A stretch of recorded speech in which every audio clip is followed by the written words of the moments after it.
శ్రీగురుభ్యో నమః. హరి ఓం. ఈశానా సర్వవిద్యానామీశ్వర సర్వభూతానాం బ్రహ్మాధిపతి బ్రహ్మణోధిపతి బ్రహ్మ శివో మే అస్తు సదా శివోం. శ్రీ పరమేశ్వర పరమేశ్వరి అనుగ్రహడాక్షసిత్యర్థం.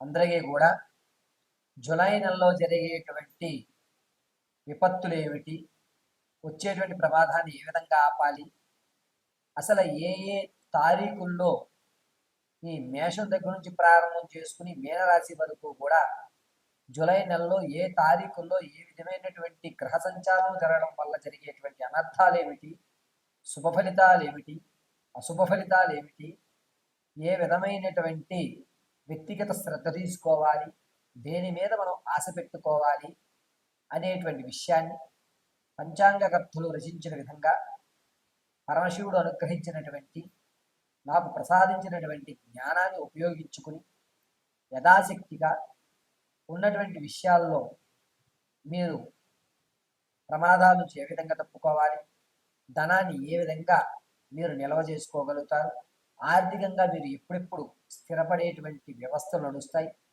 గోల్డెన్ ఛాన్స్ అనేటువంటిది ఎప్పుడు లభిస్తుంది అనేటువంటిది ఈ నెలలో ఏ తారీఖుల్లో ఏ రాశులతో ఏ గణాలు ఏ విధమైనటువంటి మార్పులు చెందుతున్నాయి అనేటువంటి విషయాన్ని అంతటినీ కూడా యథాశక్తానుసారం మీకు తెలియజేయడం జరుగుతుంది. ఇందులో చెప్పిన విధంగా పరిష్కారాలన్నీ కూడా మీరు చేసుకుని సులభ పద్ధతిలో ఇంటినందు మీరు ఆచరించి ఆ యొక్క శుభ ఫలితాలని అందుకొని ఆనందదాయకంగా ధర్మమైనటువంటి కార్యక్రమాలు చేస్తూ ఉన్నతమైనటువంటి ఆలోచన విధానాలతో మీ యొక్క వంశాన్ని మీరు ఆనంద కీలి విలాహితంతో ఉండాలని స్ఫూర్తిగా కోరుకుంటూ మేషం నుంచి మేన రాశి వరకు కూడా జరిగేటువంటి గ్రహ సంచారాలన్నింటినీ కూడా క్షుప్తంగా వివరించడం జరుగుతుంది. ఈ గ్రహ సంచారణ అనేటువంటిది కేవలము వ్యవస్థ పరంగా నడుస్తున్న విషయాలే కానీ వ్యక్తిగతంగా తెలియజేసిన విషయం కాదు. మీరు వ్యక్తిగతంగా తెలియజేసుకోవాలి అనుకుంటే నా నెంబర్కి ఫోన్ చేసి అపాయింట్మెంట్ తీసుకుని మీ వ్యక్తిగతమైనటువంటి సమస్యకి సరైన పరిష్కారాన్ని కనుక్కొని మీ సమస్యలు తీర్చుకోవాల్సిందిగా తెలియజేయడం జరుగుతుంది. ఇదంతా కూడా ఇప్పుడు చెప్పేటువంటి జూలై నెలలో జరిగేటువంటి మార్పులన్నీ కూడాను పంచాంగకర్తలు విశదీకరించిన దాన్ని క్షుప్తంగా మీ ముందుకు పరమశివుడు అనుగ్రహంతో తెలియజేయడం జరుగుతుంది. మంగళం మహత్. తదుపరి సింహరాశి. సింహరాశి వారికి జూలై నెలలో చాలా వరకు మిశ్రమైన ఫలితాలే ఏర్పడుతూ ఉంటాయి. కొన్ని రాసులు మంచి వ్యవస్థలోకి సింహరాశిలో వారికి ప్రవేశిస్తున్నాయి ఈ నెలలో. అందులోనూ ఉన్నతంగా ఉండవలసినటువంటి స్థితిని కలిగించేటువంటి శుక్రుడు, పైగా మనసు ప్రశాంతంగా కలిగించేటువంటి చంద్రుడు ఇద్దరూ కూడా 20వ తారీఖుని సింహరాశికి ప్రవేశించడం వల్ల అనూహ్యంగా ఎప్పుడో వదులుకున్నటువంటి విషయాలు కానీ లేదా ఎప్పుడో మనను దూరం పెట్టిన వాళ్ళు కానీ అనూహ్యంగా కలిసి కొత్త వ్యవస్థకి శ్రీకారం చుట్టేటువంటి అవకాశం సింహరాశి వారికి 20వ తారీఖు నుంచి లభిస్తూ ఉంటుంది. సింహరాశి వారికి 14వ తారీఖున మీకు సంబంధించినటువంటి కోర్టుకు ఏదైతే మీరు ఇప్పటి వరకు తిరుగుతూ ఉన్నారో దానికి ఒక పరిష్కారం అంటే మూడో వ్యక్తి వల్ల సెటిల్మెంట్ చేసుకునేటువంటి అవకాశం రాహులో చంద్రుడు ప్రవేశించడం 14వ తారీఖున అద్భుతమైనటువంటి ఫలితం ఏర్పడుతుంది.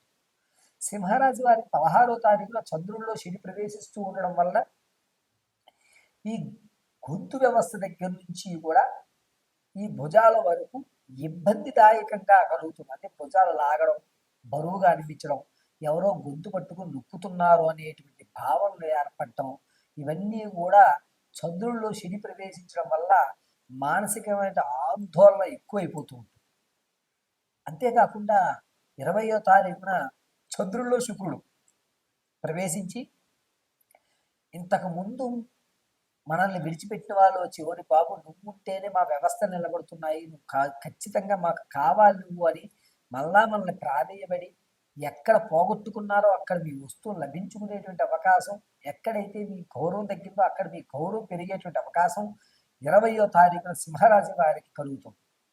24వ తారీఖున రవి బుధుడు చంద్రుడు కలిగి ఉండడం వల్ల అనుకున్న దానికంటే వేరే వ్యవస్థలకు డబ్బులు వచ్చి పెట్టేయడం, ధనం అయ్యయ్యో ఇది వేరే దానికి తెచ్చానే దీనికి ఉపయోగించేస్తున్నానే అని చెప్పి వేరే ఆ డబ్బు మలడం అనేటువంటి జరుగుతుంది. డబ్బు ఎప్పుడైతే దారి తప్పిందో కాస్త చికాకు అనేటువంటిది ఏర్పడి 26వ తారీఖు వరకు కూడా మానసికమైన ఆందోళనకు గురవుతుంటుంది సింహరాశి వారు.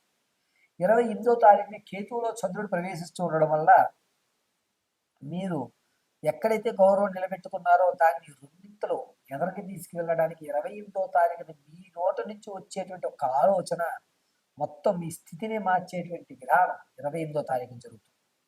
మీ మాట సింహరాశి వారి యొక్క మాట చాలా స్పష్టంగా నిరభ్యంతరంగా ఎవరు ఇబ్బంది పడతారో నేను ఈ మాట అనడం వల్ల, లేకపోతే ఎవరన్నా బాధపడతారేమో అని ఒక మాట అనకుండా ఉంచుకున్నారో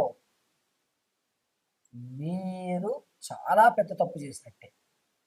మీ నిర్ణయం ఏదన్నా కానీ అది తప్ప ఒప్ప అనేది అనవసరం. మీ యొక్క నిర్ణయం మీ మనసులోంచి మీ నోట నుంచి వచ్చేది శాసనంగా 28వ తారీఖు చెప్పండి. సింహరాశి వారికి అద్భుతంగా మీ మాట వల్ల తర్వాత వచ్చేటువంటి ఆగస్టు నెల నుంచి జరిగేటువంటి విధానం అనేటువంటిది అద్భుతంగా ఉంటుంది.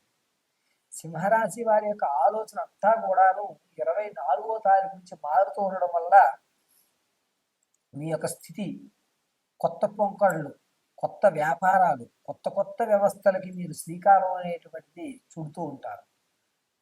మీ మీద మీకు ఓవర్ కాన్ఫిడెన్స్ కాదు, ఓవర్ కాన్ఫిడెన్స్ అనేటువంటిది 24వ తారీఖున ఏర్పడి నేను ఏదైతే అదయింది ఇలాగే ఉంటాను అని ఒక నమ్మకంగా చెప్పేస్తారు. దాన్ని అవతల వ్యక్తి ఓవర్ కాన్ఫిడెన్స్ రా నీకు అనేటువంటి మాట మిమ్మల్ని అన్నా సరే, మీ నిర్ణయం ఏదన్నా సరే ఖచ్చితంగా చెప్పండి. దానివల్ల మీరు అద్భుతమైనటువంటి ఫలితాలు ముందు చూడటం అనేటువంటిది సింహరాశి వారికి జరుగుతుంది.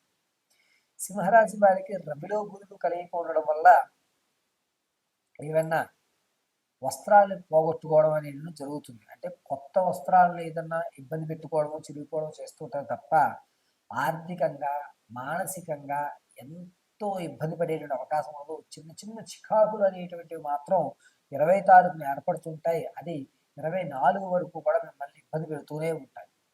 ధనపరంగా నిలబడేటువంటి అవకాశం 24వ తారీఖున లభిస్తూ ఉంటుంది. సింహరాశి వారికి కేతువు కుజుడు 14వ తారీఖు వరకు ఒకే స్థాయిలో ఉండడం వల్ల మిమ్మల్ని ఎవరైతే ఇబ్బంది పెడదామో చూస్తున్నారో వారు మీకు నమస్కారం చేసి పక్కకు వచ్చేటువంటి అవకాశం లభిస్తూ ఉంటుంది.